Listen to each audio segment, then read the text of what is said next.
जमहूरियत का मतलब ये थोड़ी है कि हम जिस मुल्क में रहते हैं ठीक है भाई भाई बन के रहो, लेकिन इसका यह मतलब थोड़ी है कि आप दिवाली पर किसी को मुबारकबाद देंगे, होली पर किसी को मुबारकबाद देंगे।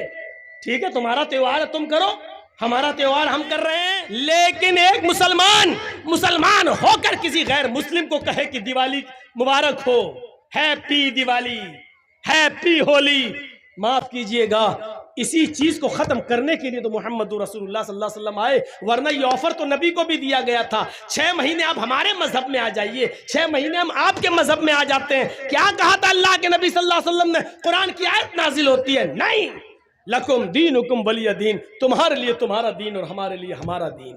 तुम अपने दीन पर रहो, हम अपने दीन पर रहें। न तुम हमें हमारी ईद की मुबारकबाद दो, न हम तुम्हें तुम्हारी दिवाली की मुबारकबाद देंगे। न तुम हमें हमारी बकरीद पर मुबारकबाद दो, न हम तुम्हें तुम्हारे होली पर मुबारकबाद देंगे। तुम अपना त्योहार करो, हम अपना त्योहार कर रहे हैं। युस्बिहुर रजुलु मोमिनन व युमसी काफिर, सुबह देखोगे मोमिन होगा और शाम होते होते काफिर हो जाएगा। हम इस्लाम के अंदर पूरे के पूरे दाखिल नहीं है।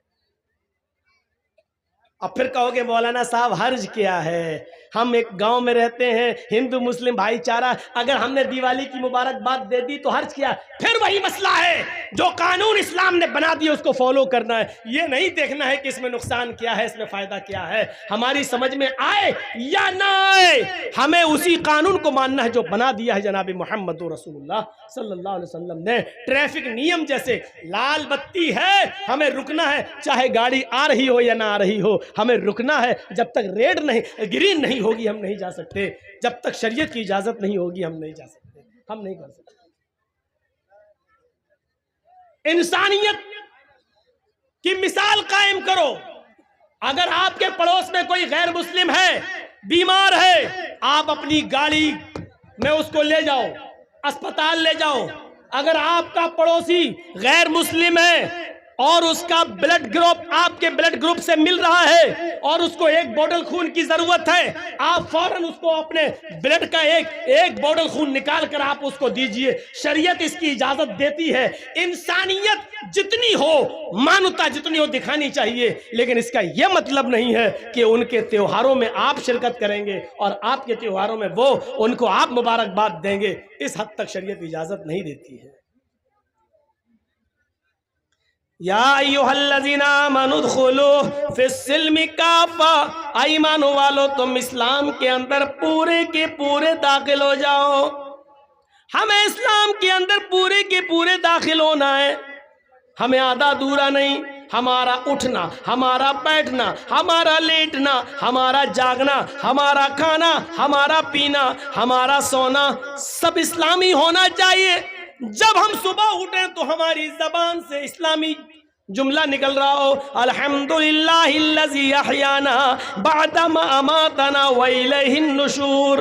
जब हम किसी से मिले तो हमारी जबान से इस्लामी जुमले निकल रहे हो, अस्सलामु अलैकुम व रहमतुल्लाह। जब हम किसी से मुसाफा कर रहे हो और खैरियत पूछ रहे हो तो हमारी जबान से निकलना चाहिए अल्हम्दुलिल्लाह।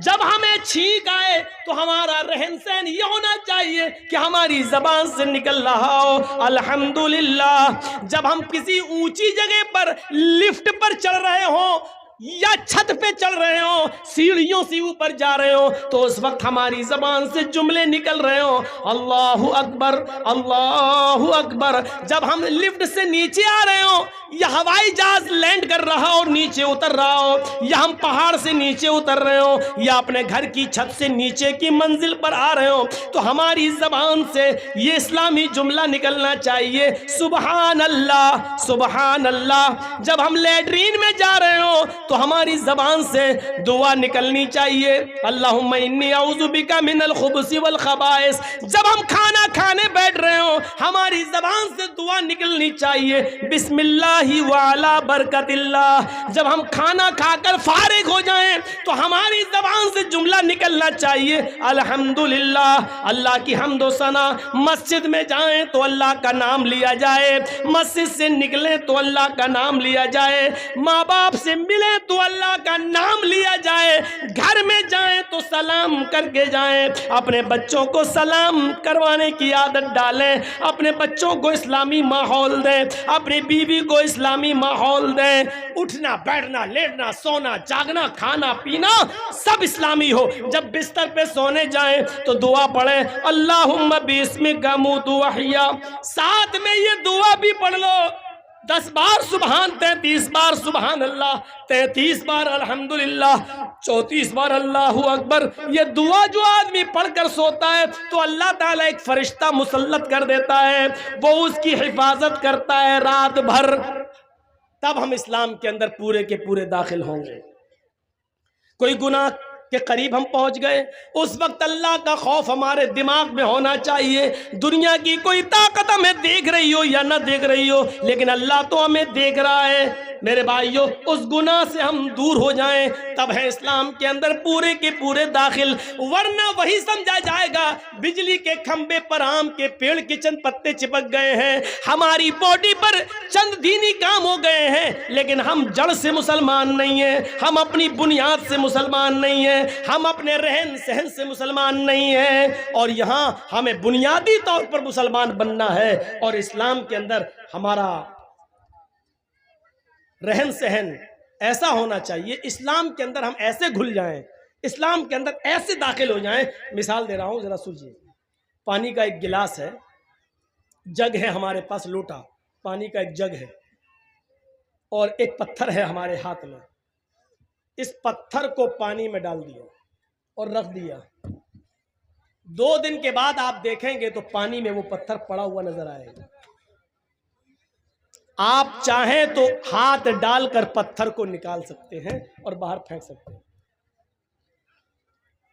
पानी में आपने एक पत्थर डाला, 2 दिन के बाद आपने उसको निकाल दिया, इसका मतलब क्या हुआ? इसका मतलब यह हुआ कि पानी ने पत्थर को कबूल नहीं किया और पत्थर ने पानी को भी कबूल नहीं किया। जब तक डला था, जब चाहा उस पत्थर को पानी से बाहर निकाल के फेंक दिया। ऐसा हमारा इस्लाम से ताल्लुक नहीं होना चाहिए कि जब चाहो तब घुस जाएं और जब चाहे कोई हमें इस्लाम से बाहर निकाल कर फेंक दे। ऐसा नहीं होना चाहिए इस्लाम के साथ हमारा ताल्लुक। जरजीत साहब के पास पानी का एक जग है।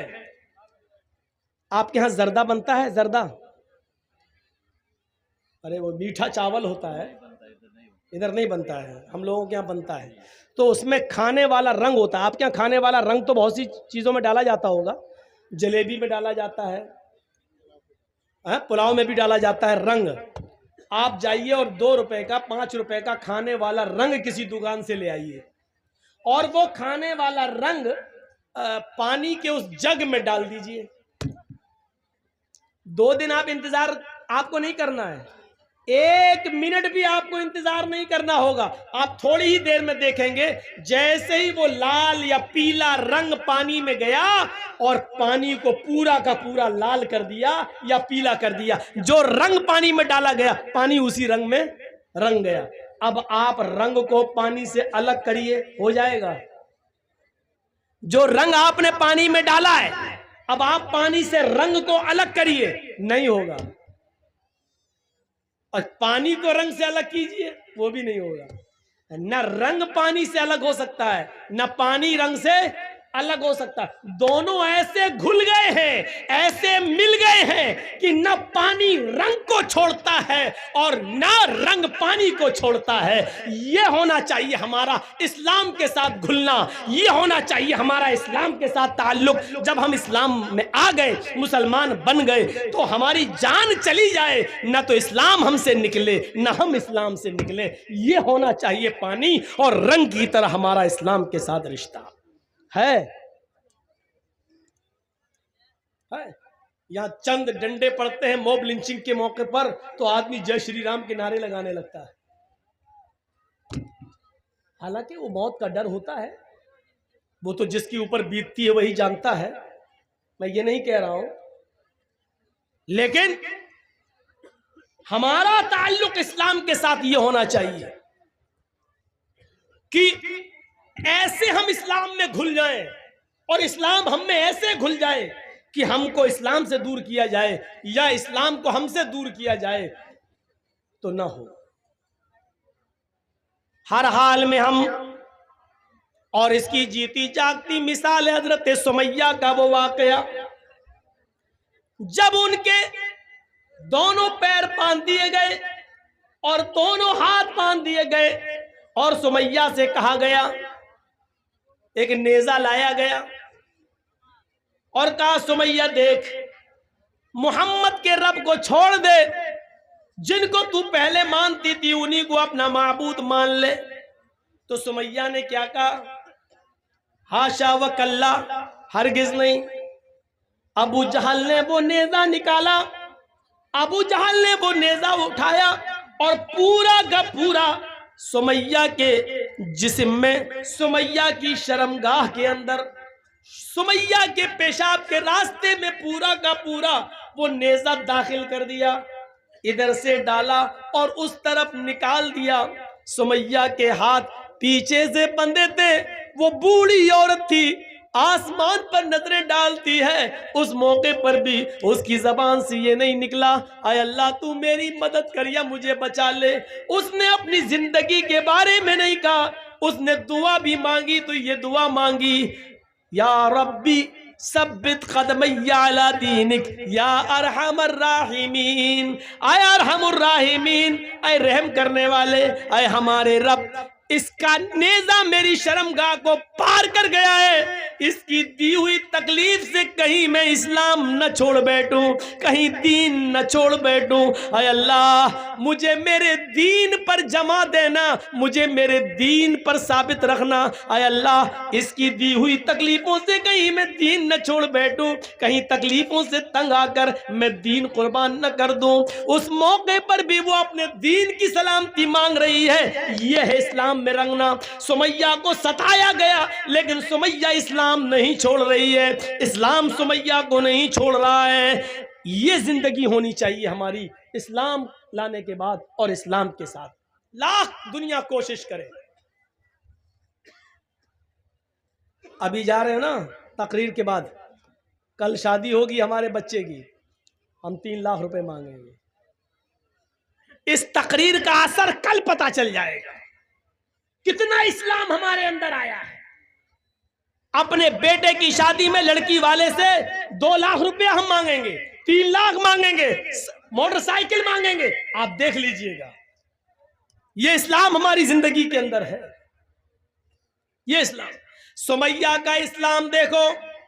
और उसके बाद 2 ऊंट मंगाए गए, एक ऊंट का चेहरा पूरब की तरफ कर दिया गया, दूसरे ऊंट का चेहरा पश्चिम की तरफ कर दिया गया। ये पैर सुमैया का इस ऊंट से बांध दिया गया और दूसरा पैर सुमैया का दूसरे ऊंट से बांध दिया गया। एक ऊंट का चेहरा पूरब की तरफ, एक का पश्चिम की तरफ। सुमैया के दोनों पैर बंधे, हाथ तो पीछे से पहले ही बंधे हुए थे। अबू जहल ने कोड़ा उठाया, आए सुमैया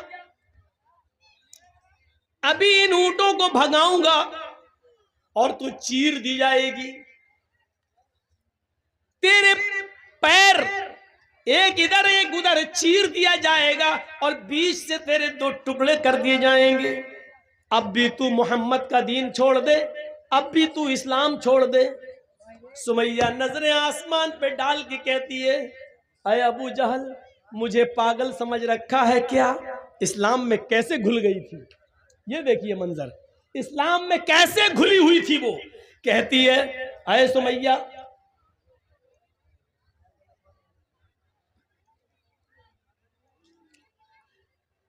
सुमैया का हाल देखिए आप, कैसे घुली हुई थी वो इस्लाम के अंदर, कैसे, कितनी इस्लाम के अंदर, इस्लाम उसके घर, उसके दिल में घर कर गया था।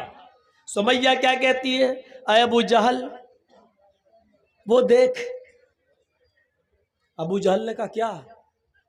कहा तुझे नहीं दिख रहा है? कहा नहीं। अरे वो जन्नत है, जन्नत। आया अबू जहल, क्या जन्नत देखकर भी कोई पलट सकता है? आया अबू जहल, जो जन्नत मैं देख रही हूं और जिस जन्नत की खुशबू मेरी नाक तक आ रही है, उसको तू महसूस नहीं कर रहा है, वो तेरी नाक तक नहीं आ रही है। आया अबू जहल, कोड़ा तेरे हाथ में, जल्दी मार। अबू जहल कहता है सुमैया तुझे अपनी मौत का डर नहीं है? सुमैया मुस्कुरा के कहती है अबू जहल जल्दी मारना इन ऊंटों को, जल्दी भगा इन ऊंटों को। जितनी देर तू इन ऊंटों को भगाने में लगा रहा है, कसम है काबे के रब की, उतनी देर मुझे जन्नत में जाने में लग रही है। इस मंजर को देखकर आप क्या कहेंगे मेरे भाइयों? वो कैसे इस्लाम के अंदर रच गई थी, बस गई थी, कैसे, क्या चीज थी उसके अंदर जो इस्लाम उसके अंदर घर कर गया था। इस तकलीफ को देखकर भी वो पलटी नहीं, घूमी नहीं, और अबू जहल ने गुस्से में ऊंटों को भगा दिया। इब्ने साद के अल्फाज है तबकात के अंदर कि सुमैया के बीच से दो टुकड़े हो गए, सर बच गया, यहां से एक जिस्म का हिस्सा अलग हो गया और एक हिस्सा सर के साथ बच गया। लेकिन मरते वक्त सुमैया के चेहरे पे मुस्कुराहट बाकी थी। अबू जहल ने पत्थर उठाकर अपने सर पे मारना शुरू कर दिया। लोगों ने कहा ये क्या कर रहे हो, पागल हो गए हो? कहता हाँ मैं पागल हो गया हूं। सुमैया का सब कुछ छीना, उसकी जान तक छीनी, उसको मौत के घाट भी उतारा, लेकिन फिर भी सुमैया जीत गई, मैं हार गया। मरते वक्त भी मुस्कुरा रही है, देखो मुझे चिढ़ा रही है। मरते वक्त भी वो बिल्कुल बिल्कुल बस मुर्दा नहीं हुई, मरते वक्त भी हंसते हुए मरी। उसने तो मुझे ललकार दिया है, अपनी जान हंसते हुए दे दी है। दुनिया क्या कहेगी आने वाले दिनों में? मैंने जुल्म भी किया तो एक बूढ़ी औरत के ऊपर जुल्म किया। मैंने जिस बूढ़ी औरत पे जुल्म किया, अबू जहल उसकी हंसी और उसकी मुस्कुराहट भी नहीं छीन सका। मेरे प्यारे साथियों, ये ईमान था जो सुमैया के अंदर, ये इस्लाम था जो सुमैया के अंदर घुल गया था। एक आज हमारा इस्लाम है जो जलसों के बाद अभी पता चल जाएगा, यहां से निकलेंगे और जाएंगे उसी वक्त हमें पता चल जाएगा कि हमारा इस्लाम क्या है। मेरे प्यारे साथियों, उदखुलू फिस्सिल्मी काफ़ा, जब इस्लाम के अंदर दाखिल हुए ही हो तो पूरे के पूरे दाखिल हो जाओ। कुरान कहता है या अय्युहल्लज़ीना आमनू ला तुल्हिकुम अमवालुकुम वला औलादुकुम अन ज़िक्रिल्लाह व मन यफ़अल ज़ालिका फ़उलाइका हुमुल ख़ासिरून। ईमानो वालो, तुम्हें तुम्हारे माल और तुम्हें तुम्हारी औलादें कहीं अल्लाह के जिक्र से गाफिल न कर दे। जो ऐसा करेगा वो बहुत बड़ा नुकसान उठाएगा। अनफिकू मिम्मा रज़क़नाकुम मिन क़ब्ल अन याती अहदकुमुल मौत फ़यक़ूल रब्बी लौला अख़रतनी इला अजलिन क़रीब फ़अस्सद्दक़ व अकुम मिनस्सालिहीन। मौत के वक्त आदमी की जो तमन्ना होती है, मौत के वक्त आदमी की जो ख्वाहिश होती है, वो कुरान पेश कर रहा है। क्या कहेगा? अल्लाह कहता है उस मौत के आने से पहले अल्लाह के राह में खर्च कर दो। व अनफिकू मिम्मा रज़क़नाकुम, अल्लाह ने, हमने तुम्हें जो रिज़्क़ दिया है उसमें से खर्च करो। उस मौत के आने से पहले, अय्याती अहदकुमुल मौत, उस मौत के आने से पहले कि जब तुम में से किसी को आए, फयकूल, और उस वक्त जब फरिश्ते को वो अपनी आंखों से देख ले कि ये मेरी रूह कब्ज करने आया, तो चीख पड़े फ़अस्सद्दक़ व अकुम मिनस्सालिहीन, मुझे थोड़ी सी मोहलत और मिल जाती, मैं सदका और खैरात कर लेता। लौला अखरतनी इला अजलिन करीब, मुझे थोड़ी सी मोहलत मिल जाए, 1 घंटे का टाइम दे दे। आए मलकुल मौत, 1 घंटे का टाइम दे दे, मैं ICICI बैंक तक जाऊंगा, मैं स्टेट बैंक तक जाऊंगा, मेरे पास 1 करोड़ रुपया रखा है, 50 लाख अपनी औलाद को देता हूं, 50 लाख अल्लाह की राह में खर्च कर देता हूं, मुझे 1 दिन की मोहलत दे दे, जमीन के फला फला कोने में हमारा माल गड़ा है, उसको निकाल कर हम राह खुदा में हम खर्च कर देते हैं, थोड़ी सी मोहलत दे दे, फअसद्दका, सदका करने का टाइम दे दे, खैरात करने का टाइम दे दे, मदरसों में ज़कात देने का टाइम दे दे, 1 दिन की मोहलत दे दे, 2 दिन की मोहलत दे दे, ताकि मैं सदका और खैरात कर लूं, मरते वक्त आखिरी वक्त में मैं नेक लोगों में हो जाऊं। आवाज आएगी, नहीं नहीं, हरगिज मोहलत नहीं दी जाएगी। वलन युअख्खिरल्लाहु नफ्सन इज़ा जाअ अजलुहा, जब किसी की मौत का वक्त आ जाता है, जब किसी का फिक्स टाइम आ जाता है, तो अब उसको मोहलत नहीं दी जाती है, हरगिज नहीं। अल्लाह लालची नहीं है, अब 50 लाख के लिए, 1 करोड़ के लिए तुझे 1 दिन की मोहलत दे देगा, नहीं नहीं, अब तेरी मौत का वक्त आ चुका है, अब तुझे मोहलत नहीं दी जाएगी, बिल्कुल नहीं। मेरे प्यारे साथियों, मोहलत मिल चुकी है और अभी मिल रही है, कोई भरोसा नहीं है मौत का, उससे पहले खर्च कर लो, सदका दे दो, खैरात कर लो, जो चीज तुम्हें करना कर लो, अभी जो तुम दे दोगे वही तुम्हारा है, जो खर्च कर लिया वही आपका है, जो आपके पास है वो आपका नहीं है, जो आपके पास है वो आपका नहीं है, जो खर्च कर चुके हो अल्लाह की राह में वो आपका है, क्योंकि वो एक जगह जमा हो चुका है। फरमाया जनाब मुहम्मद रसूलुल्लाह सल्लल्लाहु अलैहि वसल्लम ने, बादिरू बिल अमालि सबअन हल तंतज़िरूना इल्ला फ़क़रम मुनसिया औ गिनन मुदगिया औ मरज़न मुफसिदा औ हरमन मुफनिदा औ मौतन मुजहिजा। 7 चीजों के आने से पहले नेक अमाल में जल्दी करो, 7 चीजों के जाहिर होने से पहले नेक अमाल में जल्दी करो। अगर तुम गरीब हो तो अमीर बनने से पहले नेक अमाल करो। हल तंतज़िरूना इल्ला फ़क़रम मुनसिया, क्या तुम आए, अगर तुम अमीर हो, अगर तुम दौलतमंद हो तो ऐसी फकीरी का इंतजार मत करो जो तुम्हें इल्ला फ़क़रम मुनसिया, हल तंतज़िरूना इल्ला फ़क़रम मुनसिया, क्या तुम ऐसी फकीरी का इंतजार कर रहे हो जो तुम्हें सब कुछ भुला दे। पैसा है, दौलत है, अभी आप सर्दियों में गर्म कपड़े ले सकते हो, गीज़र ला सकते हो, गर्म पानी से नहा सकते हो, गर्म कपड़े लाकर फजर में जा सकते हो, अभी पैसा है तुम्हारे पास, क्या तुम गरीबी का इंतजार कर रहे हो? जब सब छिन जाएगा तब जाओगे नेक अमल करने, जब कुछ नहीं रहेगा तब जाओगे। तो गरीब होने से पहले नेक अमल कर लो। औ गिनन मुदगिया, अगर फकीर हो तो टाइम ही टाइम है तुम्हारे पास, वक्त ही वक्त है, नेक अमाल कर लो। क्या अमीर हो जाओगे तब नेक अमाल करोगे? ऐसे अमीर जो तुम्हें सरकश बना दे।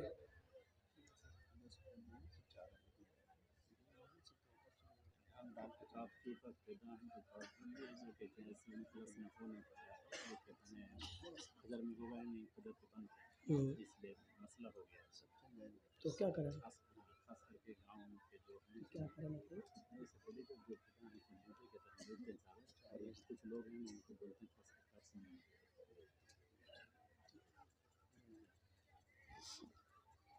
तो इन 7 चीजों के आने से पहले हमें और आपको नेक अमल करना है। अगर अमीर हो तो गरीबी से पहले, गरीब हो तो अमीरी से पहले। जब गरीब आदमी अमीर बनता है ना तो एकदम सरकश हो जाता है, वो सोचता हमने अपने हुनर से कमाया। तो ऐसी सरकशी का इंतजार, ऐसी अमीरी का इंतजार मत करो। और मरज़न मुफसिदा, तंदुरुस्त हो, सेहतमंद हो तो मरीज से पहले, बीमारी से पहले नेक अमल कर लो। अच्छे खासे हो, नमाज नहीं पढ़ रहे हो, जब एक्सीडेंट हो जाएगा, टांग टूट जाएगी, तब जाओगे नमाज पढ़ने। औ हरमन मुफनिदा, जवान हो इबादत कर लो। क्या ऐसे बुढ़ापे का इंतजार कर रहे हो जो तुम्हारी अकल खराब कर दे? जवानी में नमाज नहीं पढ़ी, अब अकल खराब हो गई, अब जा रहे हो नमाज पढ़ने, पता ही नहीं वजू में 3 बार धो रहे हो कि 5 बार धो रहे हो, सजदे 2 कर रहे हो कि 8 कर रहे हो, अकल खराब हो, अब जाओगे इबादत करने, और मौतन मुजहिजा, या अचानक आ जाने वाली मौत से पहले नेक अमल कर लो। जिंदा हो तो अमल करो, क्या मौत का इंतजार कर रहे हो? अब दज्जाल फशर्रु गाइब युंतज़र, क्या खुरूज दज्जाल का इंतजार कर रहे हो? जब दज्जाल निकलेगा तब तुम नेक अमल करोगे। अब फसाअत अधा व अमर, क्या कयामत का इंतजार कर रहे हो? कयामत से पहले नेक अमल कर लो। तो मेरे प्यारे साथियों, याद रखिएगा, सबसे बेहतर चीज होती है सदका और खैरात। जो इंसान की तकदीर में बहुत सी चीजें लिखी हुई होती हैं, लेकिन सदका आने वाली मुसीबतों को भी टाल देता है, आने वाली मुसीबतों को भी दूर कर देता है, सदका और खैरात। तो मेरे भाइयों, ज्यादा से ज्यादा सदका और खैरात करके आने वाली मुसीबतों से अपने आप को बचाओ। तकदीर में यह भी लिखा होता है कि इस आदमी के ऊपर ये मुसीबत आने वाली थी, इसका एक्सीडेंट होने वाला था, लेकिन ये फला दिन ऐसा सदका करेगा, इस सदके की वजह से उसका एक्सीडेंट टल जाएगा। ये मुसीबत आने वाली है, लेकिन सदके की वजह से ये मुसीबत उसकी टल जाएगी। ये सब चीजें लिखी हुई हैं। तो जितना चंदा होना चाहिए उतना हुआ नहीं। मैं आपके दरमियान कुछ लोगों को भेजूंगा, और अभी कुछ लोग चले जाएं चादर लेकर। कम से कम आप लोगों से मेरी गुजारिश है, और इस्लाम के बारे में तक़रीर सुन रहे हो, आपने दूसरों के कहने पर जो दिया है, लेकिन मुझसे मोहब्बत कितनी है आपको, और मेरे कहने पर आप कितना देते हैं, एक बार झोला देखना है। आप चादर लेके भेजिए। आपके दरमियान कुछ लोग बच्चे आएंगे, चादर देकर भेज रहे हैं। आप लोग बैठे रहना, भी तकरीर जारी रहेगी इंशाल्लाह। और मैं चंद अहबाब का नाम लेता हूं, जिसका नाम इससे पहले भी लिया जा चुका है। मैं हमारे हर दिल अजीज अब्दुल सुभान साहब से गुजारिश करूंगा, हमारे इसी डायस पर यानी स्टेज पर ही मौजूद हैं, आप मौलाना जर्जी साहब से मुलाकात करें और अपना खुसूसी ताउन जो आप देना चाह रहे हैं, लिखाना चाह रहे हैं, आप पेश करें। इसी तरह मैं फजीलतुल शेख मौलाना जर्जी साहब के हर दिल अजीज चहेते डॉक्टर आलमगीर साहब से गुजारिश करता हूँ कि आप अपने ताउन फजीलतुल शेख जर्जी साहब के हाथ में दें। इसी तरह मैं जनाब शरीफुल हक बालूगोला से गुजारिश करूंगा, आप स्टेज पर थे, अभी जहाँ भी हैं आपसे गुजारिश आप स्टेज में आए। इसी तरह हमारे पूर्व मुखिया सदाकत अली से भी गुजारिश करता हूँ कि आप स्टेज में आए। इसी तरह हाजी खलीलुर रहमान साहब और जितने भी गांव के मास्टर हजरात हैं, तमाम से गुजारिश करता हूँ कि आप वक्त की नजाकत को देखें, वक्त बहुत ही कम है। आपसे गुजारिश बिला ताखीर आप अपने कीमती ताउन फजीलतुल शेख मौलाना जर्जी साहब के हाथ में देकर सवाब दारेन हासिल करें। तो मैं अर्ज़ ये कर रहा था कि इन 7 चीज़ों के आने से पहले हमें नेक अमाल करना चाहिए। मौजू मेरा है इस्लाम के अंदर पूरे के पूरे दाखिल हो जाओ। तो आज मैंने जो मिसालें दी हैं आपको कि हमें फ़ायदा हो या ना हो, हमें कानून को पर अमल करना है जो कुरान ने और हदीस ने बना दिया, जो मोहम्मद रसूलुल्लाह ने हमें दिया। दूसरी चीज़ हमने ये बताई कि चंद पत्ते बिजली के खंबे पर अगर गिर जाएं तो बिजली का खंबा आम का पेड़ नहीं हो सकता।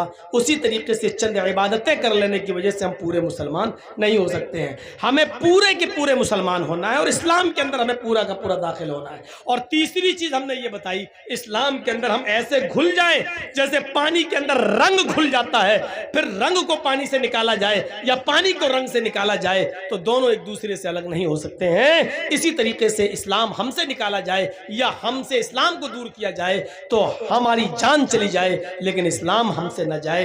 तो ये चीज़ हमारे अंदर होनी चाहिए। इस्लाम अपनी बहुत सी खूबियों की वजह से मशहूर है जो दूसरे मज़ाहिब के अंदर नहीं है। आप देखिए, इस्लाम हमें बराबरी का सबक देता है, इस्लाम हमें मसावात का दर्स देता है। आप दुनिया के किसी भी जगह चले जाइए, आप यहां तक के मंदिरों में भी चले जाइए तो वहां पर पहले ब्राह्मण आएगा, फिर क्षत्रिय आएगा, फिर वैश्य आएगा, फिर शूद्र आएगा। एक साथ पूजा करने की ब्राह्मण और शूद्र एक साथ पूजा नहीं कर सकता है। आप किसी भी मंदिर का आप जायजा लेकर देख लीजिए। ट्रेन में आप चले जाइए, आपकी अपनी सीट लेकिन ऐसे बहुत से लोग मिल जाएंगे जो आपको आपकी सीट से उठा देंगे, चलिए हटो हम बैठेंगे, जबरदस्ती घुस जाएंगे। इस स्टेज पर भी आप किसी को भी उठा सकते हैं और किसी को भी बिठा सकते हैं, लेकिन मसावात का दर्स इस्लाम ने ऐसे दिया है कि अगर आप मस्जिद में नमाज पढ़ने के लिए गए और आप बहुत गरीब हैं, लेकिन आप अगली सफ में अगर बैठ गए और अगली सफ भर गई, तो आपको इस मुल्क का बादशाह अगर मुसलमान हो जाए या सऊदी अरब का बादशाह जो मुसलमान है अगर वो भी जाए, तो अगली सफ से किसी गरीब को अगर हटाना चाहे तो बादशाह का बाप भी उसको अगली सफ से नहीं हटा सकता है। उस गरीब आदमी को जो अगली सफ में बैठ गया है उसको कोई नहीं हटा सकता है। अब बादशाह को जहां जगह मिलेगी वहीं उसको नमाज पढ़ना पड़ेगी। ये इस्लाम ने हक दिया है। तुम अपने घर में किसी को भगा सकते हो, अपने घर में किसी को उठा सकते हो, अपनी पंचायतों से उठा सकते हो। ये मस्जिद हमारा घर है और हमारे घर में आए हुए सब बराबर हैं, फकीर भी और अमीर भी, गरीब भी और बादशाह भी। लिहाजा जो पहले आया अगली सफ में बैठ गया उसको भी ज्यादा सवाब लेने का हक है और बादशाह भी उसको अगली सफ से हटाने का पावर नहीं रखता है। ये मसावात का दर्स अगर मिलेगा तो इस्लाम के अंदर मिलेगा। हजरत उमर फारूक जब यरूशलेम जा रहे थे और यरूशलेम से बैतुल मुकद्दस तक जब ऊंट का सफर कर रहे थे, तो ऊंट के ऊपर उस सामान लदा हुआ था, इसलिए ऊंट के ऊपर एक ही आदमी बैठ सकता था। सामान लदा हुआ था, एक ही आदमी बैठ सकता था। तो हजरत उमर ने यह कानून बना दिया, बैतुल मुकद्दस तक जाते हुए 1 मील तुम पैदल चलोगे, मैं ऊंट पर बैठूंगा, फिर 1 मील मैं पैदल चलूंगा, तुम ऊंट के ऊपर बैठोगे। तो एक बार हजरत उमर बैठते तो उनका गुलाम ऊंट की लगाम पकड़ता, 1 मील के बाद फिर हजरत उमर ऊंटनी की लगाम पकड़ते और उनका गुलाम बैठता। ऐसे होते होते जब बैतुल मुकद्दस आ गया, सामने दिखने लगा, उस वक्त हजरत उमर फारूक की बारी आ गई कि तुमको ऊंट की लगाम पकड़ना पड़ेगी, और गुलाम की बारी आ गई कि उनको ऊंट पर बैठना है। गुलाम कहने लगा, अमीरुल मोमिनीन, अगर इस वक्त आप ऊंटनी की लगाम पकड़ेंगे तो आपकी इज्जत का जनाजा निकल जाएगा, कचरा निकल जाएगा। मैं आपका गुलाम हूं, आप बैठे रहिए, मैं ऊंटनी की लगाम मैं ही पकड़ता हूं। हजरत उमर फारूक ऊंट से कूद गए, नीचे आ गए और गुलाम से कहा तुम बैठो, मैं तुम्हारी वजह से, मैं बेइज्जती की वजह से इस जनाजा निकल रहा, मेरी इज्जत का कचरा, इस वजह से मैं इस्लाम के इंसाफ का मर्डर नहीं करूंगा, मसावात का मर्डर नहीं करूंगा, समानता का मर्डर नहीं करूंगा। बैठो। अपने गुलाम को बिठाया, हजरत उमर ऊंट की लगाम पकड़ के चल रहे हैं। हजरत उमर ऊंट की लगाम पकड़ के चल रहे हैं, वहां कुछ यहूदी खड़े हैं, कह रहे हैं लोगों से कि आए मुसलमानों, क्या तुम्हारा अमीरुल मोमिनीन वो है जो ऊंट के ऊपर बैठा हुआ है? और मुसलमान बैतुल मुकद्दस के पास जवाब देते हैं, नहीं नहीं, मेरा अमीरुल मोमिनीन तो वो है जो ऊंटनी की लगाम पकड़ के चल रहा है, और वो जो ऊंट के ऊपर सवार है वो तो उसका गुलाम है। उसके बैठने की बारी आई तो हजरत उमर फारूक ने उस बारी को कबूल नहीं किया और ऊंटनी की लगाम पकड़ना ही गवारा किया, लेकिन उस गुलाम को नीचे उतार कर उससे ऊंट की लगाम पकड़वाना गवारा नहीं किया। ये हजरत उमर है जो ऊंट की लगाम को पकड़े हुए हैं। इस मंजर को देखकर बहुत से यहूदी कलमा पढ़ रहे थे, अशहदु अल्ला इलाहा इल्लल्लाह व अशहदु अन्ना मुहम्मदन अब्दुहु व रसूलुहु। मेरे प्यारे साथियों, इस्लाम के अंदर पूरे के पूरे दाखिल होने का मतलब यह है कि ये समानता भी दिखलाना पड़ेगी, ये बराबरी भी दिखलाना पड़ेगी। हाँ, तकवा भी अपने अकरबा के साथ इंसाफ भी करना पड़ेगा। मुल्क शाम हजरत उमर फारूक का बेटा गया हुआ था, एक जिहाद में जाना था, लेकिन वहां खजूर के पानी को जो सड़ गया था और नबीज उसमें किसी तरह नशा आ गया था, उसने वो पी लिया। हजरत उमर फारूक के बेटे ने पी लिया। पीने के बाद उमर फारूक के बेटे को नशा आ गया। वो समझे कि ये खजूर का सड़ा हुआ पानी है, इसमें नशा नहीं है, पी गए। पीने के बाद पता चला कि ये तो नशे वाली चीज थी, लेकिन लोगों में मशहूर हो गया उमर फारूक के बेटे ने नशा किया है। वो अमर इब्ने आस के पास आए और कहा कि मैंने नबीज पी ली थी, मुझे कोड़े मारे जाएं। हजरत अमर इब्ने आस ने उनको 40 कोड़े मार दिए। 40 कोड़े जब पड़ गए तो हजरत उमर फारूक को मदीने में जब पता चला कि मेरे बेटे को 40 कोड़े मारे गए, उसने नशा कर लिया था, तो एक घोड़ा भेजा, स्पेशल घोड़ा, और अमर इब्ने आस को एक लेटर लिखा, गवर्नर साहब मेरे बेटे को इस घोड़े पर बिठा के वापस कर दो और मदीने में भेजो। जब अमर इब्ने आस ने उमर फारूक के बेटे को मदीना में वापस करके भेजा तो बेटा सोच रहा था कि मेरे बाप खुश होंगे। बाप ने उनको घर में उनकी मां से नहीं मिलने दिया, कहा बेटे इधर आओ, इधर खड़े हो जाओ, मैंने सुना है कि तुमने मुल्क शाम के अंदर नबीज पी ली थी जिसमें नशा आ गया था। बेटे ने कहा हाँ। कहा फिर तुम्हें सजा मिलनी चाहिए 40 कोड़ों की। कहा मेरे अब्बू वो तो मुझे अमर इब्ने आस ने 40 कोड़े मार दिए, मेरे पीठ पे पड़ गए हैं, मैं आपका बेटा हूं, बेइंसाफी कैसे कर सकता हूं? 40 कोड़ों की सजा तो मैंने मुल्क शाम में अपने ऊपर खा ली। हजरत उमर ने कहा नहीं बेटे, वो सजा नहीं मानी जाएगी, सजा वो होगी जो मैं तुम्हें दूंगा।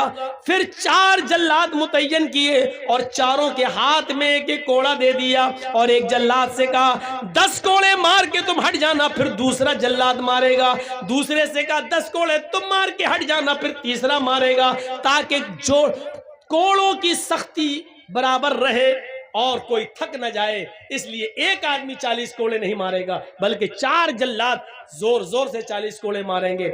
जब 40 कोड़े पड़ गए तो बेटे ने कहा अब्बू क्या ये बेइंसाफी नहीं है कि 40 कोड़े मैंने मुल्क के शाम में खाए, फिर यहाँ आने के बाद भी मुझे 40 कोड़े मारे गए, आखिर फिर मुझे वहां मुल्क के शाम में क्यों मारे गए? वो कोड़ों का क्या होगा जो मैंने वहां खाया?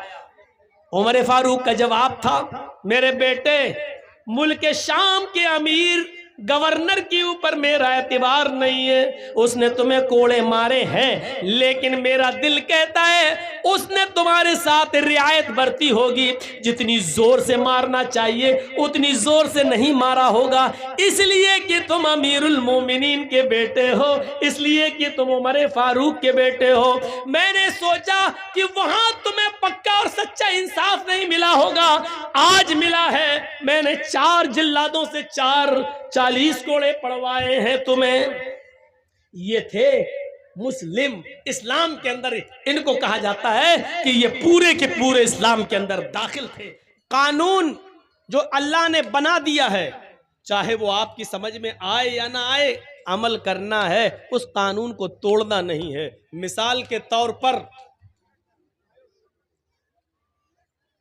ट्रैफिक नियम आप जानते हैं ना, बड़े बड़े शहरों में आप जाइए तो लाइटें लगी हुई हैं चौराहों पर, ग्रीन लाइट, रेड लाइट।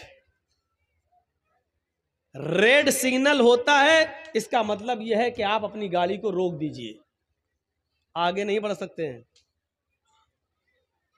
और जब ग्रीन सिग्नल हुआ, लाइट जल गई, तो इसका मतलब यह हुआ कि अब आप गाड़ी को आगे बढ़ाएंगे। अगर रेड सिग्नल को आपने तोड़ दिया, हमारे लखनऊ वगैरह में तो ये सिस्टम हो गया है कि पुलिस खड़ी नहीं है और सारी गाड़ियों को ऑनलाइन जोड़ दिया गया है, आपके आधार कार्ड से उसका लिंक जोड़ दिया गया है। आपने अगर रेड लाइन में, रेड सिग्नल में अगर आपने क्रॉस कर दिया, तो क्रॉस करते ही आपके मोबाइल में मैसेज आ जाएगा कि आपके अकाउंट से इतना पैसा, इतना जुर्माना कट गया है। गाड़ियों को जोड़ दिया है लखनऊ वगैरह में, दिल्ली वगैरह में, बड़े बड़े शहरों में गाड़ियों को आधार कार्ड और आधार कार्ड को बैंक से जोड़कर ये लिंक जोड़ दिया है। अब पुलिस आपको जुर्माना नहीं लेगी, पुलिस रोड पे खड़ी भी नहीं है, चालान नहीं काटेगी। रेड सिग्नल है, आप गाड़ी रोकिए।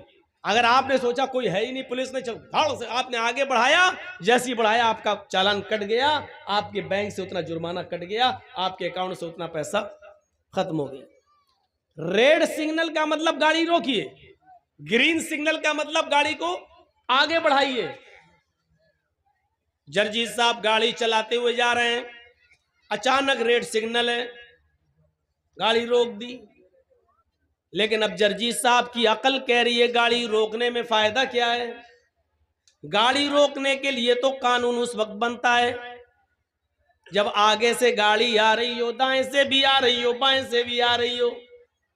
इसीलिए नियम बनाए गए ताकि एक्सीडेंट ना हो। लेकिन जर्जीस साहब देख रहे हैं रेड लाइट है, लेकिन सामने से कोई गाड़ी नहीं आ रही है, दाएं से कोई गाड़ी नहीं आ रही है, बाएं से कोई गाड़ी नहीं आ रही है। तो अब गाड़ी को रेड सिग्नल पर रोकने का फायदा क्या है? एक्सीडेंट का खतरा ही नहीं है, चलो हम गाड़ी को आगे बढ़ा देते हैं। जैसे ही जर्जीस साहब गाड़ी को आगे बढ़ाते हैं, जर्जीस साहब का चालान कट जाता है, या पुलिस वहां खड़ी है फौरन पकड़ लेती है और हमारा चालान काट देती है। अब आप चाहे जितना कहिए साहब कोई गाड़ी नहीं आ रही थी, मैंने आगे बढ़ा दी।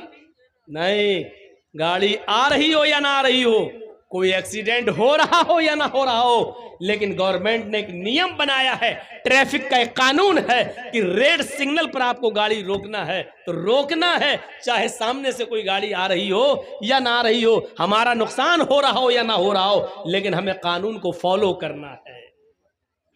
यही नियम है इस्लाम का, एक कानून बना दिया है। अब चाहे उसमें हमारा नुकसान हो या ना हो, हमारा फायदा हो या ना हो, हमें उस कानून को फॉलो करना है, हमें उस कानून पर चलना है, हमें उस कानून को पूरा करना है। सर में दर्द है, नींद नहीं आ रही है, लेकिन कुरान का कानून यह है कि इन्नमल खमरु वल मैसिरु वल अंसाबु वल अज़लामु रिज्सुम मिन अमलि शैतान। शराब और जुआ और बुतों के थान, आस्थानों के थान और फाल के तीर, ये सब की सब हराम है। एक कानून बना दिया कि शराब हराम है। अब आप कह लीजिए कि साहब हमें नींद नहीं आ रही है, टेंशन बहुत ज्यादा, इसलिए थोड़ी सी शराब पी लेते हैं, इसमें हमें फायदा है कि हमें नींद आ जाएगी। हमें उस कानून को मानना है, जो हराम है वो हराम है।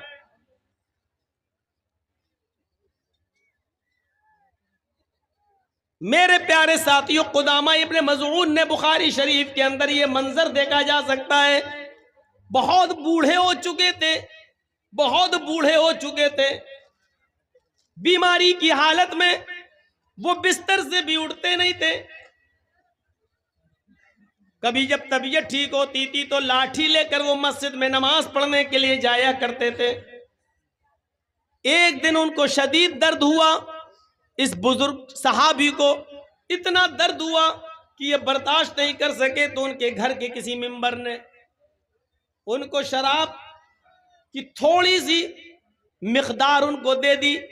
आए कुदामा, ये थोड़ी सी शराब पी लीजिए, आपके साथ मजबूरी है, दर्द से आप कराह रहे हैं, बेचैन है, नींद नहीं आ रही है, और इस वक्त हम आपको किसी डॉक्टर, किसी हकीम के पास भी लेकर नहीं जा सकते हैं, रात काफी हो चुकी है। तो कुदामा इब्ने मज़ऊन ने ये सोचकर कि चलो थोड़ी सी शराब पी लें, इसमें हर्जी क्या है, उन्होंने 2-4 घूंट शराब के इसलिए पी लिए ताकि दर्द का असर खत्म हो जाए और मुझे नींद आ जाए। जैसे हम लोगों को जब दर्द होता है तो नींद की 1-2 टेबलेट खा लेते हैं, उन्होंने भी शराब के चंद घूंट पी लिए। ये खबर सुबह होते होते हजरत अबू हुरैरा को मिल गई, और अबू हुरैरा के जरिए खबर धीरे धीरे हजरत उमर फारूक के पास चली गई। हजरत उमर फारूक ने कुदामा इब्ने मज़ऊन को दूसरे दिन बुलाया और पूछा, क्या तुमने शराब पी थी? उन्होंने इकरार किया कि सर में दर्द, पैरों में दर्द, हाथ में दर्द, शिद्दत दर्द जब बढ़ गया और मुझे रात में बहुत ज्यादा बेचैनी होने लगी तो मैंने थोड़ी सी शराब इसलिए पी ली ताकि सुकून मिल जाए। हजरत उमर फारूक ने कहा, मजबूरी में भी अल्लाह के रसूल ने शराब पीने की इजाजत नहीं दी है, बीमारी में भी हमें अल्लाह के नबी सल्लल्लाहु अलैहि वसल्लम से शराब के पीने की कोई इजाजत नहीं मिलती है, लिहाजा तुमने अपने जुर्म का इकरार कर लिया, तुम्हें 40 कोड़े मारे जाएंगे। सारे सहाबा की मीटिंग होती है। सहाबा ने अर्ज किया, अमीरुल मोमिनीन, बुजुर्ग सहाबी है, मसला मालूम नहीं था, मजबूरी में शराब पी ली है, छोड़ दीजिए, कमजोरी है उनकी ऊपर। उन्होंने कहा कि मुझे कोई एक ऐसी हदीस या ऐसा वाकया बता दीजिए कि अल्लाह के रसूल के ज़माने में किसी मजबूर ने मजबूरी में शराब पी हो और अल्लाह के रसूल ने छोड़ दिया हो, मैंने छोड़ दूंगा। लेकिन किसी के पास ऐसी कोई दलील नहीं थी। हजरत उमर फारूक ने कहा इनको कोड़े लगाए जाएं। फिर एक मीटिंग होती है साहबा की, तो उसमें ये तय होता है अमीरुल मोमिनीन कोड़े इनको लगा लीजिए, मैं मना नहीं कर रहा हूं, लेकिन 2-4-5 दिन की छूट दे दीजिए, मोहलत दे दीजिए, ताकि ये तबीयत इनकी खराब है ये सही हो जाए। हाथों पैरों में दर्द है, चलने फिरने के लायक नहीं है, थोड़ी सी ताकत आएगी तब आप इनको कोड़े मार लेना। 1 हफ्ते का मोहलत दे दो, 1 हफ्ते का टाइम दे दो। हजरत उमर फारूक कहते हैं मैं इनको 1 हफ्ते का टाइम देने के लिए तैयार हूं, लेकिन अगर 1 हफ्ते से पहले मेरा ही इंतकाल हो गया और मैं इस दुनिया से चला गया और कयामत के दिन जब अल्लाह ने मुझसे पूछा कि तुम्हारे सामने एक मुजरिम आ गया था, फिर तुमने उसको सजा क्यों नहीं दी, उसको 40 कोड़े क्यों नहीं लगाए, जबकि मुजरिम ने अपने जुर्म को कबूल कर लिया, तो मैं अल्लाह ताला को क्या जवाब दूंगा? नहीं, इनको आज ही कोड़े लगाए जाएंगे। बुखारी शरीफ के सफहात पर यह मंजर लिखा हुआ है मेरे भाइयों। फिर कुदामा इब्न मजून इस बूढ़े सहाबी को हजरत उमर फारूक ने 40 कोड़े पड़वाए और 40 कोड़े उनको जब मारे गए तो उनको हड्डियों में इतना सख्त चोट लग चुकी थी उन 40 कोड़े खाने के बाद। फिर वो 1 साल 2 साल तक बिस्तर ही पे पड़े रहे, फिर वो उठने के लायक नहीं रहे। वो 40 कोड़े खाने के बाद वो पेशाब और पैखाना भी बिस्तर पर किया करते थे, फिर वो उठने के लायक नहीं रहे, वहीं वुजू बनवाया जाता था और उसी बिस्तर पर वो नमाज पढ़ते थे। 40 दुर्रे खाने के बाद, कोड़े खाने के बाद उनका जनाजा उसी बिस्तर के ऊपर उठता है। मेरे प्यारे साथियों, उमर फारूक ने इन तमाम चीजों की कोई परवाह नहीं की है। अंदाजा लगाइए, बीमारी में, मजबूरी के अंदर, जब दर्द बंद नहीं हो रहा था तो नींद आ जाए, इस मजबूरी में उन्होंने थोड़ी सी शराब पी ली, इस पर भी हजरत उमर फारूक ने उनको 40 कोड़े मारे। आज हमारा मौजूदा और नौजवान का तबका जरा सोचे और बताए, इंसाफ करे, क्या उसको ऐसी मजबूरी है? और मजबूरी है भी तब भी शराब जायज नहीं है। तो मैं कहना यह चाहता हूं कि ट्रैफिक नियम का उल्लंघन आप नहीं कर सकते, चाहे कोई साधन, कोई गाड़ी आ रही हो, नहीं, अगर रेड सिग्नल है तो आपको रुकना है, चाहे एक्सीडेंट हो या ना हो। इसी तरीके से कुरान ने जो नियम बना दिया, जो कानून बना दिया, वो हमें फॉलो करना है, चाहे उसमें हमारा फायदा हो या ना हो, चाहे उसमें हमारा नुकसान ही क्यों ना हो, लेकिन उसको फॉलो करना है। ये याद रखिएगा, इस नियम को, इस उसूल को हम नहीं तोड़ सकते। हमारे लिए जायज नहीं है इस नियम को तोड़ना। हमारी समझ में आए या ना आए, हमें इस्लाम के हर कानून को मानना पड़ेगा। हमारी अक्ल में ये मोज़ों पर मसा किया जाता है, कहाँ किया जाता है आपको मालूम है? जब वुजू आप बना रहे हैं तो ये मोज़ों पर मसा करते हैं, तो ऊपर करते हैं ऐसे, अपने हाथों को तर करिए और ये तरीका है, ये 5 उंगलियां इस तरीके से आप लाइए और यहाँ तक लाइए, टखने तक, ऐसे करके यहाँ तक, ये 5 उंगली यहाँ तक, ये आपका मसा हो गया। अकल क्या कहती है? अकल कहती है कि हम जमीन पर चलते हैं तो गंदगी, मिट्टी या गंदगी नीचे लगती है। जब हम जमीन पे चलते हैं तो कायदे से हाथ तर करके हमें नीचे फेरना चाहिए ताकि नीचे का हिस्सा पाक हो जाए। लेकिन अल्लाह के रसूल ने तर हाथ करके, हाथों को भिगोकर नीचे फेरने का हुक्म नहीं दिया, बल्कि ऊपर फेरने का हुक्म दिया है, ऊपर। अब आप कहेंगे साहब गंदगी तो नीचे लगती है, अल्लाह के नबी ऊपर के हुक्म दे रहे हैं, हमें नहीं मालूम क्यों दिया है, और ना ही अल्लाह के रसूल के इल्म में हमें बराबर का शरीक होने का हक है। हमें सिर्फ इतना मानना है, नबी ने कहा है, हमें करना है, यही कानून है, इसी को हमें फॉलो करना है, चाहे हमारी अकल में आए या ना आए। अभी हमारे मोहतरम मौलाना जमालुद्दीन साहब कितना ललकार रहे थे, आप बताइए और इकरार कीजिए। पहले कहा उन्होंने कि आप लोग सिर्फ मौलाना जर्जीस को सुनने आते हैं, अमल करने नहीं आते, और फिर दूसरे बार जब ऐलान करवाया तो सब बोल दिए कि हाँ हाँ हम अमल करेंगे, तो क्या आपकी जबान से निकला हुआ ये जुमला, क्या हम इस पर एतबार कर लें? उस पर भी हम एतबार नहीं कर सकते। ये तो रिजल्ट आप दें, छोटे बच्चे नहीं हैं आप। छोटे बच्चों की खताएं और गलतियां माफ की जा सकती हैं, लेकिन बड़ों की नहीं। कभी आपने भी स्कूल में पढ़ा होगा, आप नहीं पढ़े तो आपके बच्चे स्कूल में पढ़ते हैं।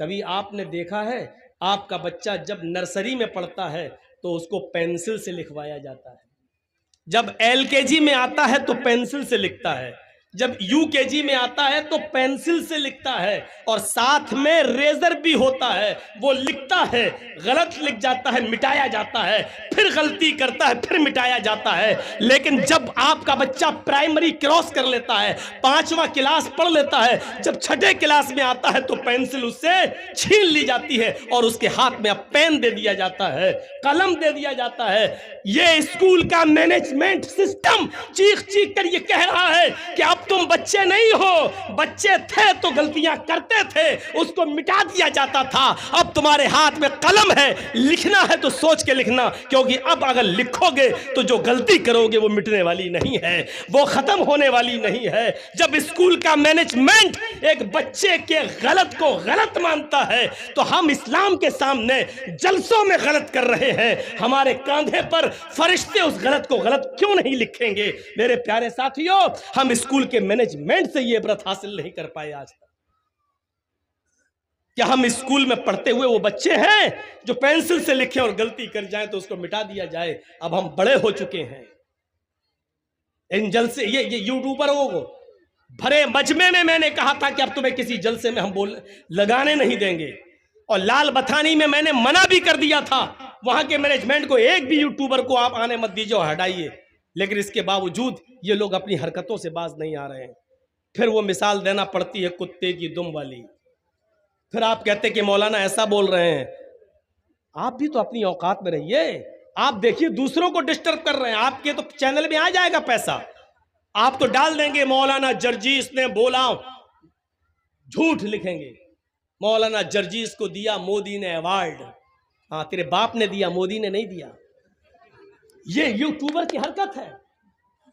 ये यूट्यूबर की, एक यूट्यूबर ने क्या लिखा, मौलाना जर्जीस को दिया मोदी ने अवार्ड, और अवार्ड मोदी के हाथ में पकड़ा भी दिया, और एडिट करके उसने मेरा फोटो भी लगा दिया, यानी मोदी हमें दे रहा है। जबकि हमने मोदी की शक्ल ओरिजिनली में कभी नहीं देखी है, टीवी में देखी है, कभी आमना सामना नहीं, कभी सामने नहीं देखा, और अल्लाह करे कि ना देखूं। और ये लोग मोदी के हाथ से हमें अवार्ड दिलवा रहे हैं और काम कर रहे हैं इस्लाम का, झूठ बोल बोल के। एक चैनल वाले ने लिखा है, हेडिंग बनाई है, त्रिपुरा के हादसे पर मौलाना जर्जीस की स्पीच। जबकि त्रिपुरा में जब हादसा हुआ उसके बाद से अब तक मेरी त्रिपुरा पे कोई स्पीच हुई नहीं है, मैं बोला ही नहीं हूं, और इन्होंने पहले ही कहीं से काट छांट के वो लिख दी। एक यूट्यूबर ने लिखा, मौलाना ने मोदी को ललकारा, तकरीर सुन रहे हैं तो साहब हजरत उमर फारूक की आ रही है। ये इनकी हेडिंगें होती हैं, और मुझे ऐसे ऐसे लोगों के साथ फोटो में बना के पेश करते हैं जिनकी वजह से हमारे ऊपर 54 मुकदमे ठुके हैं। ये इन लोगों की हरकतों से। पैसा तुम कमा रहे हो, मुकदमे हमारे ऊपर खर्च कर रहे हो। अपने औकात में रहिए, जो मौजू है वही डालिए, अपनी तरफ से नहीं। रामचंद्र जी के बारे में मौलाना ने हिंदुओं की घाट खड़ी कर दी, यह मौजू होता है। मौलाना ने राम को नंगा कर दिया, ये इनका मौजू होता है। टॉपिक देखिए आप, इसको जितने हिंदू सुनेंगे देखेंगे वो खुश होंगे।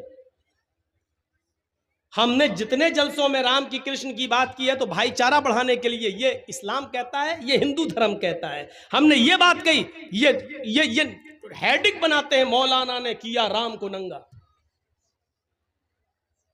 यही हालत रही तो तुमको नंगा करना पड़ेगा हमें। बचो, तो मैं कहना ये चाह रहा था कि दूध पीते बच्चे नहीं हो कि जो पेंसिल से लिखे और रेजर से बिगाड़ दिया जाए। आप बड़े हो चुके हैं, इतना याद रखना, जानबूझकर किया हुआ गुनाह भी तो अल्लाह ताला भी माफ नहीं करता।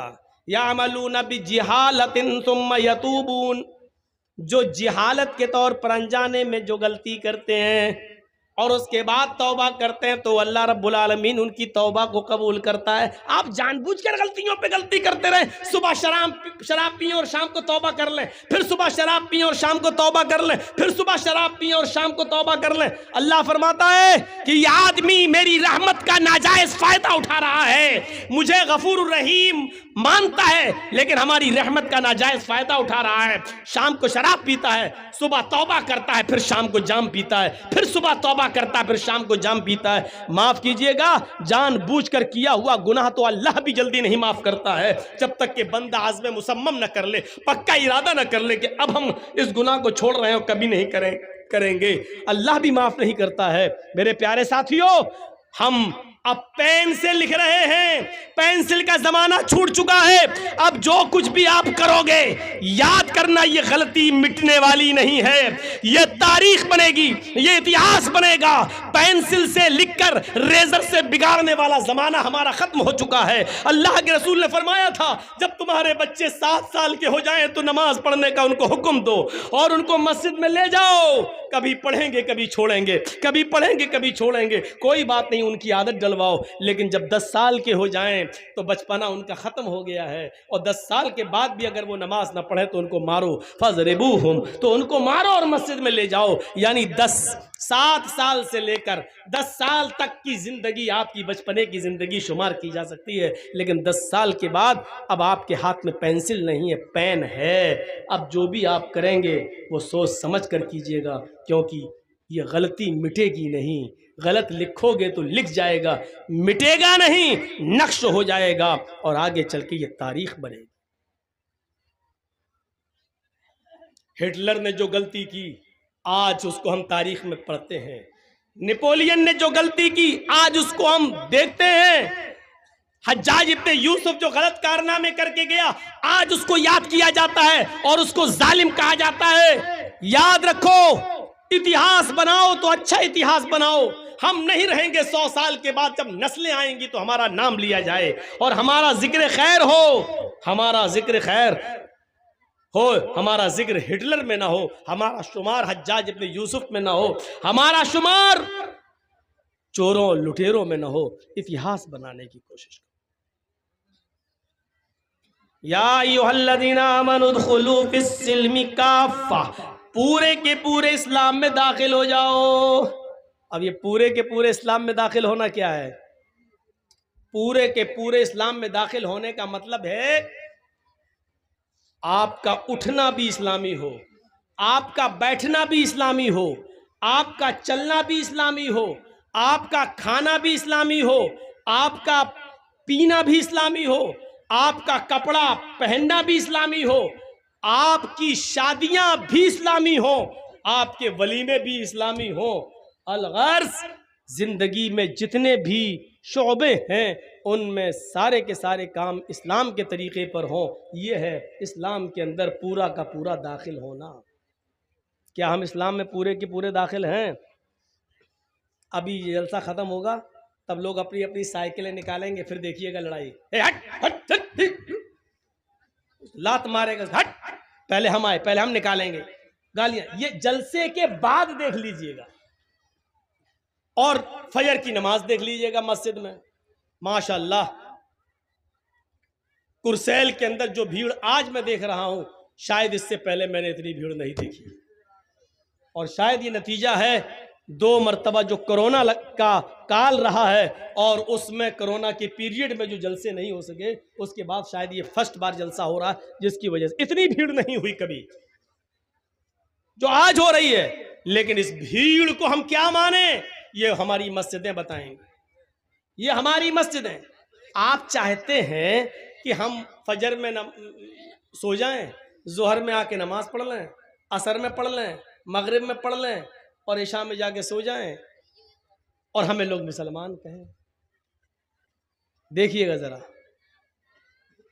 आप चाहते हैं कि एक आध अच्छा काम कर लें, लोग हमें मुसलमान कहें।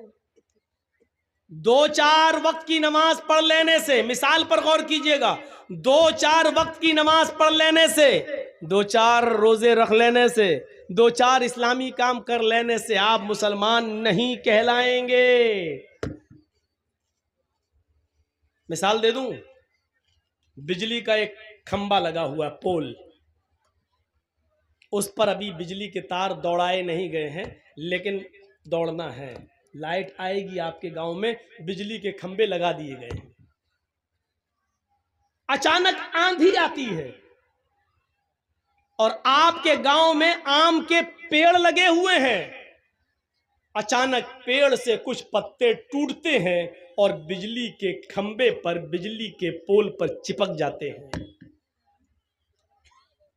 आम के पेड़ से पत्ते टूटे और बिजली के खंबे पर चिपक गए, बिजली के पोल पर चिपक गए।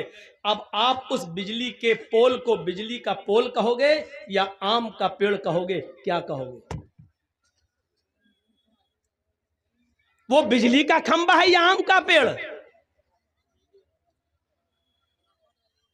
जर्जीत साहब, ये क्या है? जर्जीत साहब भी कहेंगे बिजली का खंबा। पक पागल, बिजली का खंबा कहां है? उस पे आम के पत्ते दिख नहीं रहे तुमको? चंद आम के पत्तों के चिपक जाने से क्या बिजली के खंबे की हैसियत बदल जाएगी? नहीं बदलेगी। बिजली का खंबा ही रहेगा। आम के पेड़ के चंद पत्ते अगर बिजली के खंबे पर चिपक गए तो चंद पत्तों की वजह से बिजली का खंबा आम का पेड़ नहीं होगा। अगर जर्जीत साहब उसको आम का पेड़ कहेंगे तो लोग कहेंगे बेवकूफ है, ये पागल हो गया है, इसको बरेली के पागल खाने में भर्ती करो या रांची ले जाओ। अरे बिजली के खंबे पे आम के पत्ते चिपक गए तो बिजली का खंबा आम का पेड़ कैसे हो जाएगा? एक जाहिल इंसान अपनी जिहालत में मशहूर है।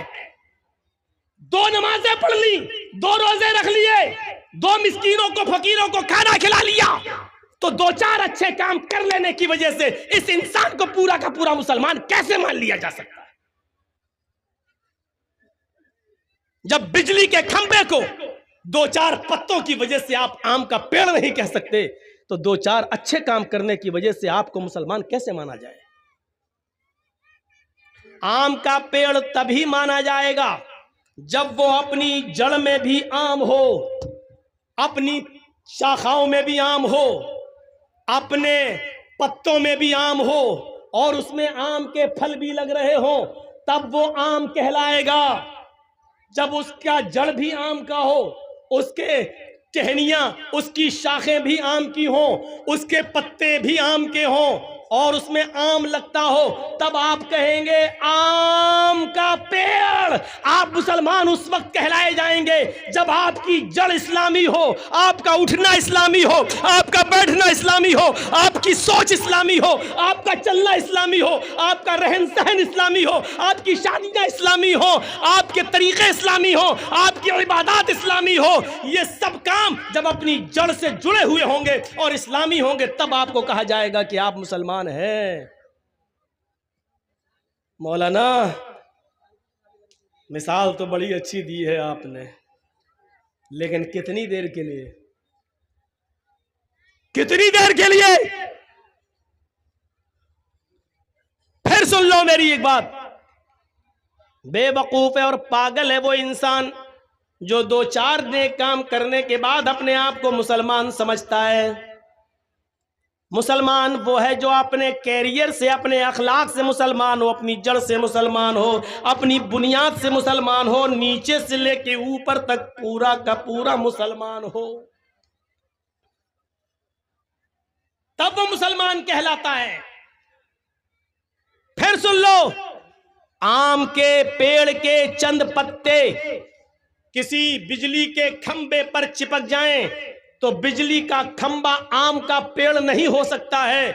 उसी तरीके से 2-4 नमाजें, 2-4 रोजे, 2-4 फकीरों को खाना, 2-4 हजार रुपए का सदका और खैरात कर देने से हम ये समझते हैं कि हम पूरे के पूरे मुसलमान हैं। गलत समझ रहे हैं। और अल्लाह ने ये नहीं कहा कि मुसलमान बनो, अल्लाह ने कहा उदखुलू फिस्सिल्मी काफ़ा, इस्लाम के अंदर पूरे के पूरे दाखिल हो जाओ।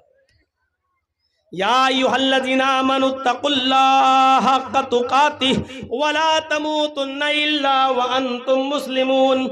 आए ईमानो वालो, आए मुसलमानों, अल्लाह से डरो जैसा कि उससे डरने का हक है। वला तमूतुन्ना इल्ला व अंतुम मुस्लिमून। और तुम्हें मौत नहीं आनी चाहिए, तुम न मरो, लेकिन जब भी मौत का फरिश्ता तुम्हारे हलक पर सवार हो जाए, तुम्हारे सीने पर बैठ जाए और वो तुम्हारी रूह निकालने लगे, जब तुम्हारी रूह कब से उनसुरी से निकल रही हो, तो तुम उस वक्त पूरे के पूरे मुसलमान रहना, तुम उस वक्त पूरे के पूरे मुसलमान होना। वला तमूतुन्ना इल्ला व अंतुम मुस्लिमून। पूरे के पूरे इस्लाम में दाखिल हो जाओ और जब भी मरो तो पूरे के पूरे मुसलमान होकर मरो। मुसलमान अपने अमलों का एहतिसाब करता है, मुसलमान अपने अमलों का एहतिसाब करता है। अब्दुल्ला इब्ने इदरीस बहुत बड़े जलील कद्र मुहद्दिस गुजरे हैं, बहुत बड़े जलील कद्र मुहद्दिस गुजरे। सिफतुस सफ़ा में अल्लामा इब्ने क़य्यिम ने इनका वाक़या नकल किया है। जब इनके इंतकाल का वक्त आया तो उनकी बेटी रोने लगी। जब उनके इंतकाल का वक्त आया तो उनकी बेटी रोने लगी। अब्दुल्ला इब्ने इदरीस ने कहा, तुम क्यों रो रही हो मेरी बेटी? कहा, अब्बू आपकी तबीयत इतनी खराब है और मैं रोऊं नहीं, क्यों ना रोऊं? ये फितरी आंसू हैं जो आना ही हर बेटी के आंखों में।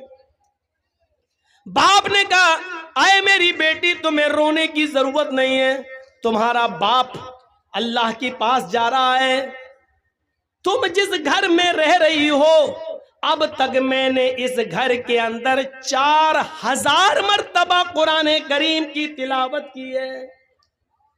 मैंने इस घर के अंदर अब तक 4000 मर्तबा कुरान करीम की तिलावत की है। मुझे अपने रब की जात से उम्मीद है कि कुरान की तिलावत की बरकत से वो हमें बख्शेगा, वो हमें जहन्नम में दाखिल नहीं करेगा, वो हमें जन्नत के अंदर दाखिल करेगा। अहले ईमान अपने अमलों का एहतिसाब करते हैं, अपने अमलों का हिसाब व किताब लेते हैं। इमाम बुखारी अल अदबुल मुफरद के अंदर एक वाक़या हजरत ज़ैद इब्ने साबित का नकल करते हैं कि हजरत ज़ैद इब्ने साबित के घर में कुछ मेहमान आ गए। इशा की नमाज के लिए अजान होती है। हजरत ज़ैद इब्ने साबित अपने मेहमान के साथ इशा की नमाज पढ़ने के लिए जा रहे हैं। मस्जिद में, मस्जिद करीब थी उनके घर से, वो छोटे छोटे कदम रखते हुए जा रहे हैं, छोटे छोटे कदम। उनके मेहमान ने कहा है अजान हो गई है और आप छोटे छोटे कदम रखते हुए मस्जिद में जा रहे हैं, मस्जिद करीब है, चलिए थोड़े से बड़े बड़े कदम रखिए और मस्जिद में चलिए। तो हजरत ज़ैद इब्ने साबित ने क्या कहा? फरमाया कि आए मेरे मेहमान, तुम नहीं जानते हो, मैंने अल्लाह के नबी जनाब मोहम्मद रसूलुल्लाह से सुना है, आपने एक मस्जिद में खुतबे में कहा था कि मस्जिद की तरफ जो शख्स नमाज की नीयत से जाएगा उसके हर एक कदम पर एक नेकी लिखी जाएगी जो 10 नेकी के बराबर होगी और एक गुनाह उसका मिटाया जाएगा। जो मस्जिद की तरफ जाता है नमाज की नीयत से, हर एक कदम पर एक नेकी लिखी जाती है और एक गुनाह मिटाया जाता है। मैं छोटे छोटे कदम इसलिए रखता हूं ताकि मस्जिद तक जाते हुए मेरे कदमों की तादाद बढ़ जाए और मेरे नामे अमाल में ज्यादा नेकियां लिख ली जाएं, मेरे कदम की संख्या बढ़ जाए, मेरे पैरों के कदम की तादाद बढ़ जाए और मेरी ज्यादा नेकियां लिख ली जाएं अल्लाह रब्बुल आलमीन की यहाँ, और ज्यादा गुनाह मिट जाएं। अहले ईमान मुसलमान वो होता है जो अपनी एक एक नेकी को गिन गिन के रखता है। जैसे हजरत अब्दुल्ला इब्ने इदरीस ने कहा, मैंने इस घर में 4000 मर्तबा कुरान करीम की तिलावत की है। और मुसलमान वो होता है जो अपने गुनाह को भी याद रखता है कि आज मुझसे कितने गुनाह हुए हैं। बिस्तर पे जब सोता है रात में तो सोचता है कि दिन भर में हमने अच्छे काम कितने किए हैं और बुरे काम कितने किए हैं, और बुरे काम जितने किए हैं कल कोशिश करें कि हम उससे कम करें और अच्छे काम में हम थोड़ा सा उसकी तादाद को बढ़ाएं। ये मुसलमान का काम होता है। हजरत सुलेमान तैमी के जब इंतकाल का वक्त आया तो रोने लगे। पूछा तुम क्यों रो रहे हो? उन्होंने कहा 27 साल पहले एक गुनाह मैंने कर लिया था, उस गुनाह की तौबा मैं 27 साल से कर रहा हूं, आज इसलिए रो रहा हूं, पता नहीं अल्लाह ने मेरी तौबा कबूल की या नहीं की। अंदाजा लगाइए, एक गुनाह 27 साल पहले किया था और क्या कह रहे हैं, 27 साल से उस गुनाह की तौबा कर रहा हूं, पता नहीं अल्लाह ने कबूल किया कि नहीं किया मेरी तौबा। और हम तो 27 साल पहले एक गुनाह, हम तो एक दिन में हजारों गुनाह कर जाते हैं। वो कह रहे हैं कि मैंने एक गुनाह 27 साल पहले किया था और 27 साल के बाद आज तक मैं तौबा कर रहा हूं, अब मेरे इंतकाल का वक्त आ गया है तो रो इसलिए रहा हूं, पता नहीं अल्लाह ने मेरी तौबा कबूल किया नहीं की। तो पूछा गया तुम कौन सा गुनाह किए थे? तो गुनाह आप सुनेंगे तो आपको हंसी आएगी, कोई गुनाह ही नहीं। 27 साल पहले पूछा गुनाह कौन सा किया? तो हजरत सुलेमान तैमी ने क्या कहा था कि मैंने एक बिदाती से सलाम कर लिया था। बिदाती जानते हैं किसको कहते हैं? बताने की जरूरत नहीं है, अंदाजा लगा लीजिए। मैंने 27 साल पहले एक बिदाती को सलाम कर लिया था, 27 साल से आज तक तौबा कर रहा हूं, अब मेरी मौत का वक्त करीब है, पता नहीं अल्लाह ताला ने मुझे माफ किया होगा या नहीं किया होगा।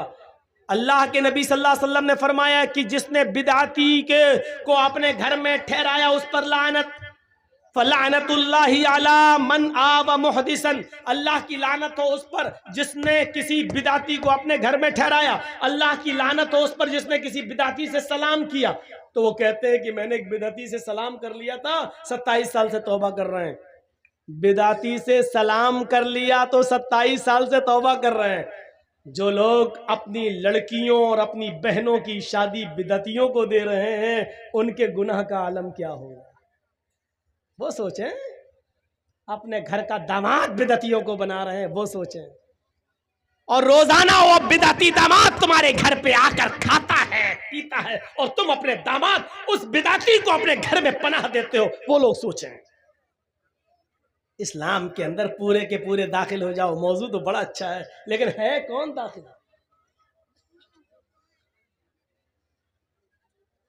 नबी अकरम सल्लल्लाहु अलैहि वसल्लम ने फरमाया था,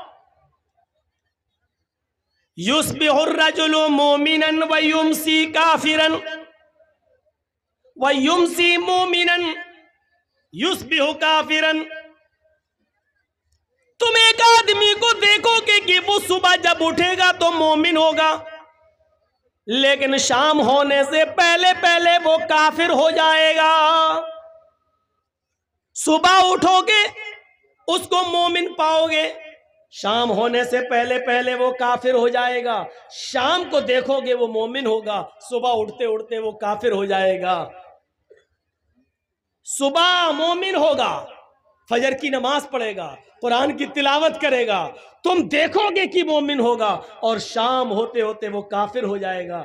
ये मंजर देखना है तो आज के ज़माने में देख लो कि एक मुसलमान सुबह फजर की नमाज पढ़ता है, कुरान की तिलावत करता है, और फिर नेता बनने के चक्कर में, चुनाव जीतने के चक्कर में, गैर मुस्लिमों को खुश करने के चक्कर में वो किसी मंदिर में भी चला जाता है और टीका भी लगा लेता है। शाम होने से पहले पहले उसका की एंट्री कहीं और हो जाती है। ये मंजर देखना हो तो आज के ज़माने में तुम देख सकते हो। ये कोई जमहूरियत का मतलब ये थोड़ी है कि हम जिस मुल्क में रहते हैं ठीक है भाई भाई बन के रहो, लेकिन इसका ये मतलब थोड़ी है कि आप दिवाली पर किसी को मुबारकबाद देंगे, होली पर किसी को मुबारकबाद देंगे। ठीक है, तुम्हारा त्योहार है तुम करो, हमारा त्योहार हम कर रहे हैं, लेकिन एक मुसलमान होकर किसी गैर मुस्लिम को कहे कि दिवाली मुबारक हो, हैप्पी दिवाली, हैप्पी होली, माफ कीजिएगा, इसी चीज को खत्म करने के लिए तो मोहम्मद रसूलुल्लाह सल्लल्लाहु अलैहि वसल्लम आए, वरना ये ऑफर तो नबी को भी दिया गया था, 6 महीने आप हमारे मजहब में आ जाइए, 6 महीने हम आपके मजहब में आ जाते हैं। क्या कहा था अल्लाह के नबी सल्लल्लाहु अलैहि वसल्लम ने? कुरान की आयत नाजिल होती है, नहीं, लकुम दीनुकुम वलिय दीन, तुम्हारे लिए तुम्हारा दीन और हमारे लिए हमारा दीन। तुम अपने दीन पर रहो, हम अपने दीन पर रहें। न तुम हमें हमारी ईद की मुबारकबाद दो, न हम तुम्हें तुम्हारी दिवाली की मुबारकबाद देंगे। न तुम हमें हमारी बकरीद पर मुबारकबाद दो, न हम तुम्हें तुम्हारे होली पर मुबारकबाद देंगे। तुम अपना त्योहार करो, हम अपना त्योहार कर रहे हैं। युस्बिहुर रजुलु मोमिनन व युमसी काफिर, सुबह देखोगे मोमिन होगा और शाम होते होते काफिर हो जाएगा। हम इस्लाम के अंदर पूरे के पूरे दाखिल नहीं है। अब फिर कहोगे मौलाना साहब हर्ज क्या है? हम एक गांव में रहते हैं, हिंदू मुस्लिम भाईचारा, अगर हमने दिवाली की मुबारकबाद दे दी तो हर्ज क्या? फिर वही मसला है, जो कानून इस्लाम ने बना दिया उसको फॉलो करना है। ये नहीं देखना है कि इसमें नुकसान क्या है, इसमें फायदा क्या है। हमारी समझ में आए या ना आए, हमें उसी कानून को मानना है जो बना दिया है जनाब मोहम्मद रसूलुल्लाह सल्लल्लाहु अलैहि वसल्लम ने। ट्रैफिक नियम जैसे लाल बत्ती है, हमें रुकना है, चाहे गाड़ी आ रही हो या ना आ रही हो, हमें रुकना है। जब तक रेड नहीं, ग्रीन नहीं होगी हम नहीं जा सकते। जब तक शरीयत की इजाजत नहीं होगी हम नहीं जा सकते, हम नहीं कर सकते। इंसानियत की मिसाल कायम करो। अगर आपके पड़ोस में कोई गैर मुस्लिम है, बीमार है, आप अपनी गाड़ी में उसको ले जाओ, अस्पताल ले जाओ। अगर आपका पड़ोसी गैर मुस्लिम है और उसका ब्लड ग्रुप आपके ब्लड ग्रुप से मिल रहा है और उसको एक बोतल खून की जरूरत है, आप फौरन उसको अपने ब्लड का एक बोतल खून निकाल कर आप उसको दीजिए। शरीयत इसकी इजाजत देती है। इंसानियत जितनी हो, मानवता जितनी हो दिखानी चाहिए, लेकिन इसका यह मतलब नहीं है कि उनके त्योहारों में आप शिरकत करेंगे और आपके त्योहारों में वो उनको आप मुबारकबाद देंगे। इस हद तक शरीयत इजाजत नहीं देती है। या अय्युहल्लज़ीना आमनू उदखुलू फिस्सिल्मि काफ़ा, ईमान वालो तुम इस्लाम के अंदर पूरे के पूरे दाखिल हो जाओ। हमें इस्लाम के अंदर पूरे के पूरे दाखिल होना है। हमें आधा अधूरा नहीं, हमारा उठना, हमारा बैठना, हमारा लेटना, हमारा जागना, हमारा खाना, हमारा पीना, हमारा सोना सब इस्लामी होना चाहिए। जब हम सुबह उठें तो हमारी जबान से इस्लामी जुमला निकल रहा हो, अल्हम्दुलिल्लाहिल्लज़ी अहयाना बअदा मा अमातना व इलैहिन नुशूर। जब हम किसी से मिले तो हमारी जबान से इस्लामी जुमले निकल रहे हो, अस्सलामु अलैकुम व रहमतुल्लाह। जब हम किसी से मुसाफा कर रहे हो और खैरियत पूछ रहे हो तो हमारी जबान से निकलना चाहिए अल्हम्दुलिल्लाह। जब हमें छींक आए तो हमारा रहन सहन ये होना चाहिए कि हमारी जबान से निकल रहा हो अल्हम्दुलिल्लाह। जब हम किसी ऊंची जगह पर लिफ्ट पर चढ़ रहे हो या छत पे चल रहे हो, सीढ़ियों से ऊपर जा रहे हो, तो उस वक्त हमारी जबान से जुमले निकल रहे हो, अल्लाहु अकबर, अल्लाहु अकबर। जब हम लिफ्ट से नीचे आ रहे हो या हवाई जहाज लैंड कर रहा हो और नीचे उतर रहा हो, या हम पहाड़ से नीचे उतर रहे हो या अपने घर की छत से नीचे की मंजिल पर आ रहे हो, तो हमारी जबान से ये इस्लामी जुमला निकलना चाहिए, सुबहान अल्लाह, सुबहान अल्लाह। जब हम लैट्रीन में जा रहे हो तो हमारी जबान से दुआ निकलनी चाहिए, अल्लाहुम्मा इन्नी औज़ु बिका मिनल खुबुसी वल खबाइस। जब हम खाना खाने बैठ रहे हो हमारी जबान से दुआ निकलनी चाहिए, बिस्मिल्लाहि व अला बरकतिल्लाह। जब हम खाना खाकर फारिग हो जाएं तो हमारी जबान से जुमला निकलना चाहिए, अल्हम्दुलिल्लाह। अल्लाह की हम्द व सना। मस्जिद में जाएं तो अल्लाह का नाम लिया जाए, मस्जिद से निकलें तो अल्लाह का नाम लिया जाए, माँ बाप से मिले तो अल्लाह का नाम लिया जाए, घर में जाएं तो सलाम करके जाएं, अपने बच्चों को सलाम करवाने की आदत डालें, अपने बच्चों को इस्लामी माहौल दें, अपनी बीवी को इस्लामी माहौल दें। उठना बैठना लेटना सोना जागना खाना पीना सब इस्लामी हो। जब बिस्तर पे सोने जाएं तो दुआ पढ़ें, अल्लाहुम्मा बिस्मिका अमूतु व अहया। साथ में ये दुआ भी पढ़ लो, 10 बार सुबहान, 33 बार सुबहान अल्लाह, 33 बार अल्हम्दुलिल्लाह, 34 बार अल्लाहु अकबर। ये दुआ जो आदमी पढ़कर सोता है तो अल्लाह ताला एक फरिश्ता मुसल्लत कर देता है, वो उसकी हिफाजत करता है रात भर। तब हम इस्लाम के अंदर पूरे के पूरे दाखिल होंगे।